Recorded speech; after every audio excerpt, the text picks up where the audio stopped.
Hi, my name's Andrew Dudley and this is Earth Live, a webcast featuring interviews with people working on the front lines of conservation.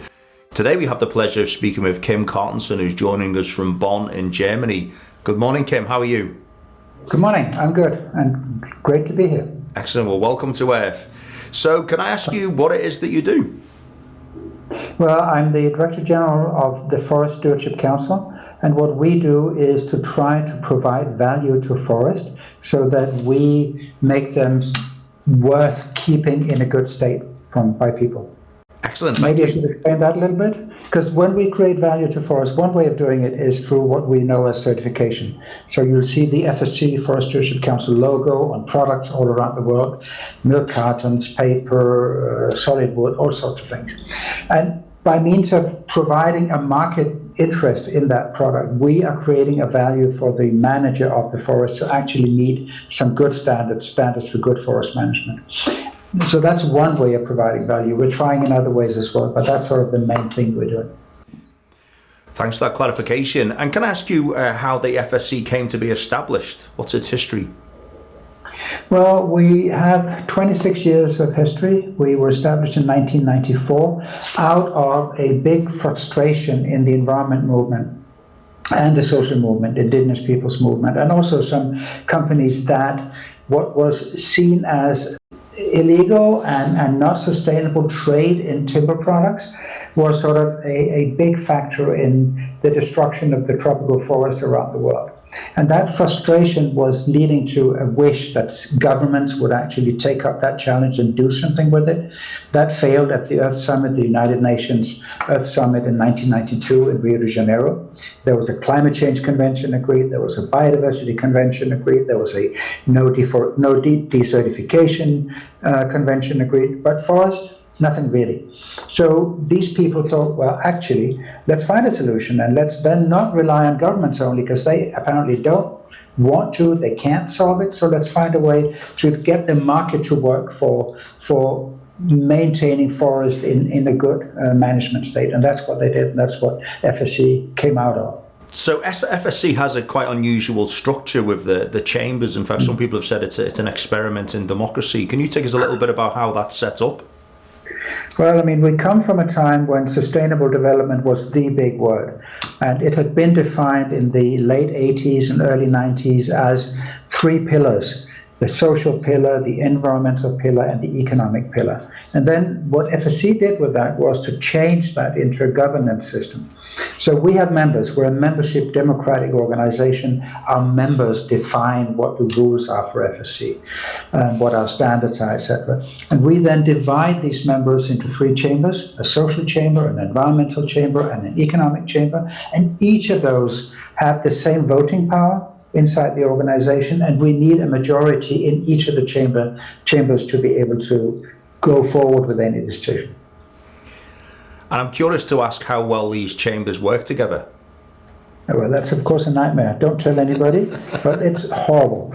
But when it works, it actually creates decisions that I believe are stronger and better than any other decision you could have made. Nobody will ever be completely happy with any decision. There's always something you didn't get because you had to enter into a compromise with another chamber. So you're never going to get 100% of what you want, but you're going to get, say, 80%. And when you come together and each of the three chambers get 80%, you get 240 in total. And that's better than anything else you would get. Interesting. Now, some people would describe an executive director or CEO would describe their role as being a captain of a ship. How would you describe your role at the FSC? I'm the shepherd of the membership and trying to sort of help them find compromise, help them find the documentation they need to understand whether a decision will lead in one direction or another direction. So I'm trying to sort of guide and shepherd the proceedings of the organization. And if you were to identify the biggest challenge facing the FSC, what would that be? FSC has become a surprisingly big success, you could say. I mean, we have 221 million hectares of forest certified all over the world, which is far more than I would ever have thought when I sort of looked at the early days from the outside, looked at the early days of FSC. I would never have thought it could amount to so much. So we have become really a success. People know what FSC is. They look for it in the markets, certainly in Europe, I think also in North America, and also in other parts of the world.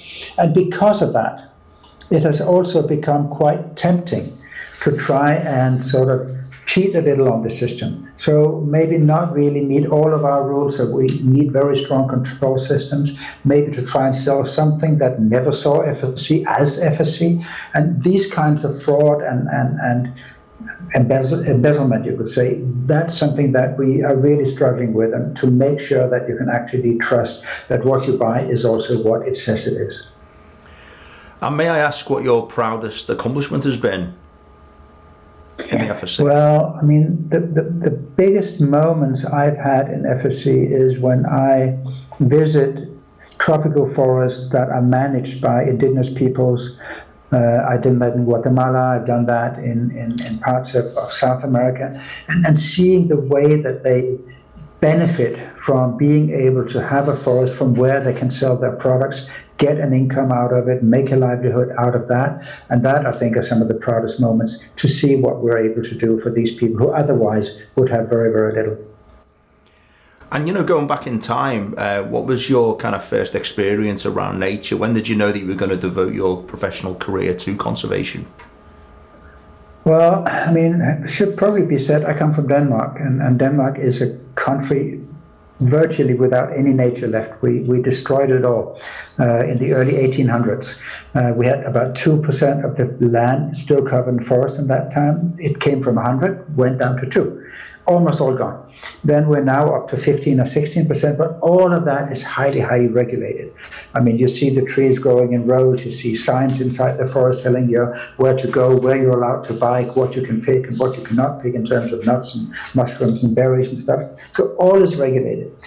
But my biggest sort of experience of that nature, which you could call it in a sense, was a forest area near a place where my family had a cottage. And that forest was for some reason abandoned. And for some years it was actually left to its own devices. It was completely un-Danish, and I loved it. I really, really loved that area because the trees began falling over and they were allowed to be left lying. We had mushrooms growing that you wouldn't see elsewhere. The birds loved it. There were roe deer in the forest, and all of that was extremely exciting. And I really loved that. So that was one big thing. But then I also at the time learned that many people in the area did not like it actually because, it was abandoned. It had no value anymore. I mean, yes, for me, but for them, it was a place they worked, it was a place they actually used to get a living from, and they couldn't do that anymore. So that sort of balance of social and environmental is very deep within me. And what was your first kind of career move? So you worked for WWF at one point? Yeah.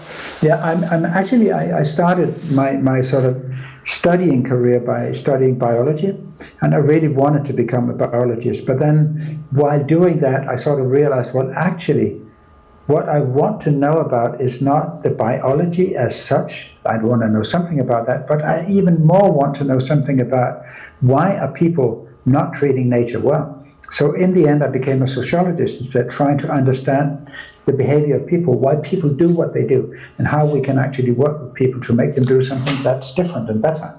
And that's where a lot of it comes from. Then I worked for many, many years with WWF, mainly on global political, you could say, issues or environmental policy.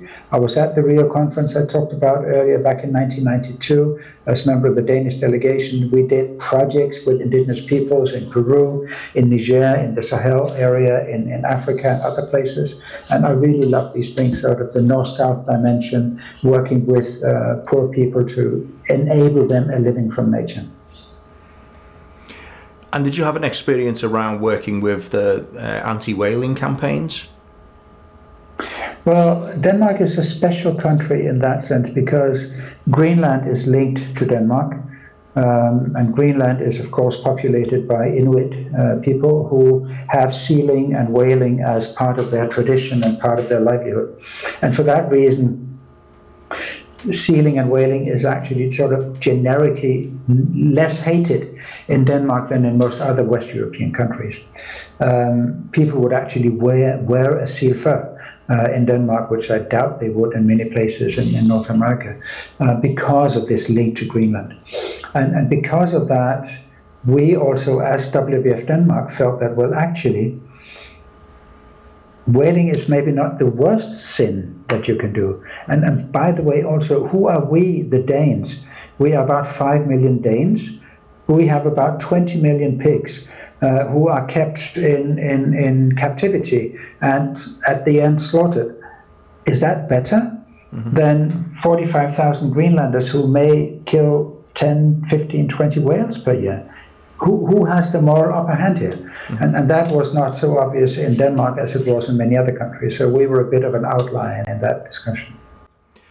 So 2020 has been quite a year on many fronts. What is the kind of lessons that you've taken from the COVID crisis, and what is your advice for us moving forward?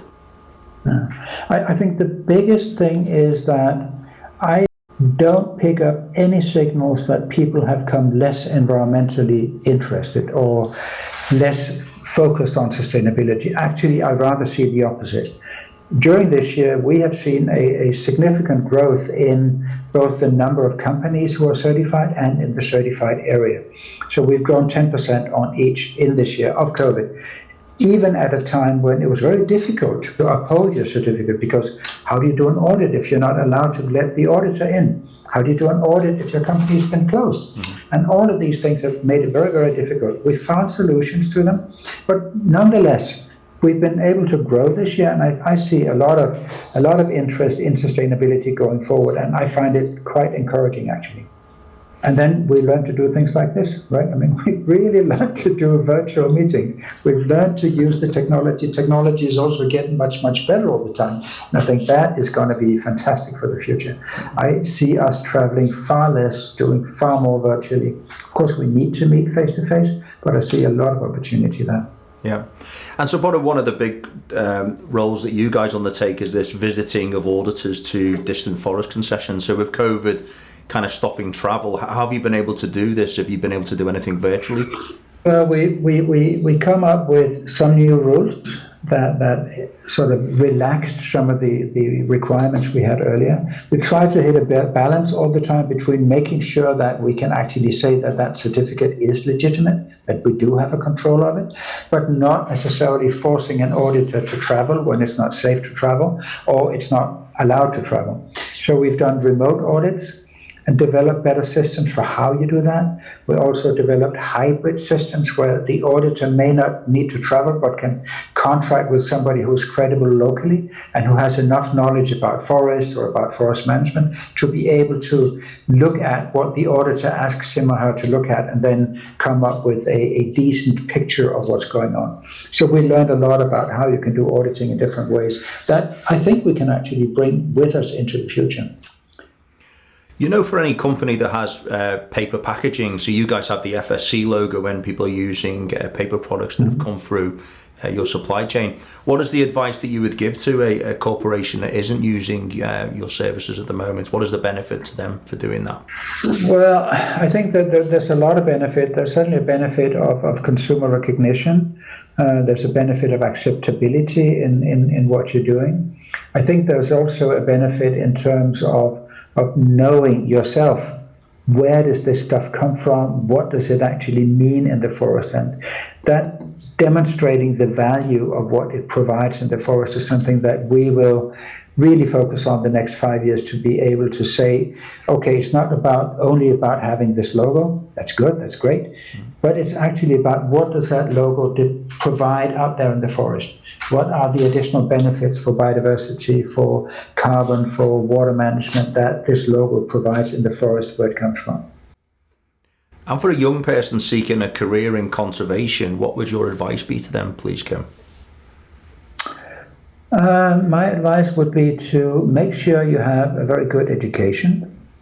because conservation is not just about conservation. It's not just about being a researcher knowing about birds and flowers and whatever. That's also important. So that's one option. But other options are to actually look at what is it that is important to make conservation work. Well, you need to have some people who work on legal issues. So you need to have very good legal people with you. You need to have people who understand how to talk to people. So you need to have very good communicators. You need to have people who are very good in terms of markets and understanding how you can do marketing or fundraising. So all of these different capabilities are very, very important for conservation. So if you want a career in conservation, don't only think about the nature conservation as such, but also about what are the support functions that are needed. And I mean, we could use very many good lawyers. We could use very many good communicators and marketing people, even finance people. I mean, if you think of, well, finance, I mean, that's got nothing to do with conservation. Bloody hell, it does. It's got a lot to do with it, because we all need people to manage the finances that we have and to make sure that we spend our money well. Exactly, that's really sound advice. Thank you. If you had to pick one book that's inspired your career, what would that be? Oh, that's a difficult one. Actually, probably the book, and I don't know the name of it, but there were in the old days, and it must have been the time, there's some big time books with pictures in them. Mm-hmm. And I remember when I was 4 or 5 years old, I think I was sitting on the lap with my grandfather, and he had these books. And I couldn't read, of course, so it didn't matter whether they were in English or Danish. I actually have no idea. But looking at those pictures of the African savanna and the lions and the zebra and whatever else was there, the pictures of the Amazon rainforest and the animals there, that I think is probably the most important book I didn't read it because I couldn't, but I actually looked at it and I really got a big impression from it. Have you travelled extensively over your career, and if so, has that really made a difference to your kind of perception of and the activity you take in work? Yeah, I mean, I've been traveling like a madman to go to meetings, to see people, to facilitate discussions, to ensure compromises in our membership. On those trips, I've certainly learned a lot. I've learned a lot about different perceptions that people have in different countries about how to manage nature and how to do it and what's good forest management and what's not. I've learned a lot about conflict among people and how you can bring people to come together. So that traveling has been very, very valuable. I'm not very proud, though, of my carbon footprint, because that's not been good. So I'm really hoping that now, I've been 8 years in the job now, I'm really hoping that now, having stopped traveling for 9 months, having learned to communicate in many other ways, that I will be able to travel less in the future than I've done so far. But it will not be none at all. There will be a need for traveling because we need to get together. We need to see things. We need to feel things with our own hands, and we need to talk to people and come together. Yeah. And for members of the public, in light of the climate crisis, what would be your advice to them? What are the concrete action steps that we can take? Well, I mean, the biggest and most important thing we can do to actually keep carbon out of the atmosphere is to make sure that we maintain our forests, that we restore forests where they have been destroyed or degraded, that we maintain what is still valid and still has a value and has an importance. And that, I think, is the biggest thing you can do. So buy responsibly sourced forest products. That's important. Recycle as much as you can, and make sure that you support conservation projects or engage in conservation projects that protect the world's forests. Those three things, I think, will take us a long way to solve the climate crisis. And do you have any final remarks that you'd like to leave us with? I think this notion of value of the forest that I started with, I think that is so important. It's now the cornerstone of we just developed a new global strategy for FSC. And this notion of making sure that forests have value in the sense of products that they provide, but also in sense of recognizing the services that they provide, the services in terms of biodiversity, the water, the carbon that they keep out of the atmosphere. And that notion of value, I think, is so important. And we need to find ways, and we want to be part of that, together with you, together with our members, together with other organizations, of actually recognizing and understanding that value. Because only if forests have a value to us will we think that it's worth keeping them. And that's what we need to get to. Well, Kim, thank you so much for joining us today on AF Live and for everything you do at the FSC. And we wish you the best of luck in the future moving forward. Thanks a lot. It's been a pleasure. Thank you.